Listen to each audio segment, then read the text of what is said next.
ప్రస్తుతం ఆంధ్రప్రదేశ్ రాష్ట్రంలో జరుగుతున్న రాజకీయ పరిస్థితులు, అదేవిధంగా అమలాపురంలో ఎలా ఉంది? ప్రస్తుతం అభివృద్ధి జరుగుతుందా లేదా? మనతో మాట్లాడడానికి అమలాపురం యువకులున్నారు. వారి మాటలను తెలుసుకునే ప్రయత్నం చేద్దాం. నమస్తే సార్. నమస్తే అండి. సార్ చెప్పండి. చెప్పండి ఈరోజు ఎట్లా ఉంది జగన్మోహన్ రెడ్డి గారి పాలన గతంతో కంటే ఈరోజు కూటమి ప్రభుత్వ పాలన బాగుందంటారా? అసలు ఏం చెప్తారు? యాక్చువల్‌గా చూస్తే పేద ప్రజలు చాలా ఇబ్బంది పడుతున్నారు. ఎందుకంటే సంక్షేమ రాజ్యం పోయింది. నిజంగా జంగిల్ రాజ్యం వచ్చింది. జగన్ గారు అన్నట్టు. ఏంటంటే ప్రతి విషయంలో అక్రమాలు జరుగుతున్నాయి. ఈరోజు డీఎస్సీలో కూడా అక్రమాలు జరగటం జరిగింది. అలాగే మీడియాలో ఏదన్నా విషయం మీద మాట్లాడితే తన స్వేచ్ఛ అంటే రాజ్యాంగం కల్పించిన హక్కును కూడా భంగం చేస్తూ మరి అరెస్టులు చేసే పరిస్థితి ఈరోజు రాష్ట్రంలో ఉంది. అమలాపురంకి సంబంధించి గత ఎమ్మెల్యే పినిపే విశ్వరూప్ గారు బాగా మంచి చేశారా? లేదంటే ప్రస్తుతం ఉన్న అధికార పార్టీ ఎమ్మెల్యే మంచి చేస్తున్నారా? అమలాపురానికి ఎవరు అభివృద్ధి చేశారంటే మీరేం చెప్తారు? యాక్చువల్‌గా ఖచ్చితంగా చెప్పాలంటే లాస్ట్ టైం చాలా బాగా జరిగింది. సంక్షేమం అయితే పరుగులు తీసింది. ఖచ్చితంగా అందులో డౌట్ ఏమీ లేదు.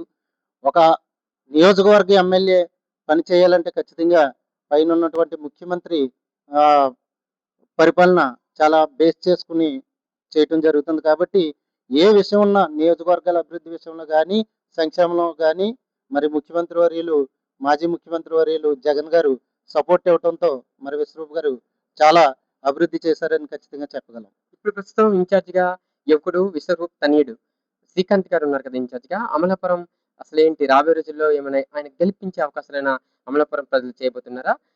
శ్రీకాంత్ గురించి అమలాపురం యువకుడిగా మీరేం చెప్తారు? డెఫినెట్‌గా అమలాపురంలో శ్రీకాంత్ లాంటి యువకుడిని గెలిపించుకోవాల్సిన అవసరం ఉంది.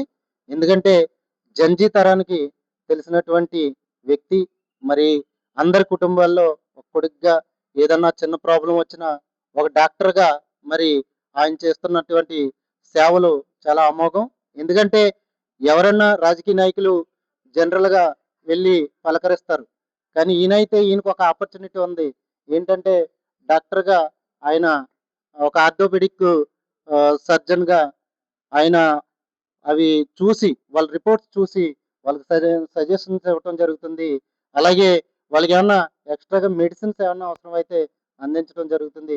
మరి అటువంటి యువకుడు మరి మనందరి ఇళ్ళల్లో ఒక వ్యక్తిగా, ఒక కొడుకుగా మరి అమలాపురం నియోజకవర్గంలో భావిస్తున్నారు కాబట్టి ఖచ్చితంగా పినిపే శ్రీకాంత్ గారిని గెలిపించుకోవాల్సిన ఆవశ్యకత జంజీ తరానికి ఖచ్చితంగా ఉందని తెలియజేస్తున్నాను. కూటమి ఎమ్మెల్యే అభ్యర్థికి అంటే ప్రస్తుతం ఉన్న కూటమి ఎమ్మెల్యేకి శ్రీకాంత్‌కి తేడా ఏంటి? అమలాపురం అంటే ఏం చెప్తారు? కూటమి ఎమ్మెల్యేలకి అంటే కూటమి ఎమ్మెల్యేలు ఏంటంటే ఇప్పుడు జనరల్‌గా జరుగుతుంది ఏంటంటే కూటమి వాళ్ళు మాట్లాడితే వేదాలు, బయట వాళ్ళు మాట్లాడితే బూతులు అన్నట్టుగా వ్యవహారం నడుస్తుంది. ఖచ్చితంగా కూటమి కంటే ఇప్పుడు ప్రజల్లో ఆదరణ వైఎస్ఆర్‌సీపీకే తిరిగి వస్తున్న పరిస్థితి ఏర్పడుతుంది. ఇప్పుడు ఈ మధ్యనే చూసాం ర్యాలీలు గాని, రైతులకు సంబంధించిన వ్యవహారాల్లో గాని, ప్రతి అంశంలోని అటు జగన్మోహన్ రెడ్డి గారి ఆదేశాల మేరకు ఇక్కడ శ్రీకాంత్ గారు అయితేనేమి, ఇక్కడ కార్యకర్తలందరూ కూడా పెద్ద ఎత్తున వచ్చి విజయవంతం చేస్తున్న పరిస్థితులు ఈ నియోజకవర్గంలో ఉన్నాయి కాబట్టి ఖచ్చితంగా రాబోయే రోజుల్లో వైఎస్ఆర్ కాంగ్రెస్ పార్టీ విజయకేతనం ఎగరేస్తుందని ఖచ్చితంగా చెప్పగలం.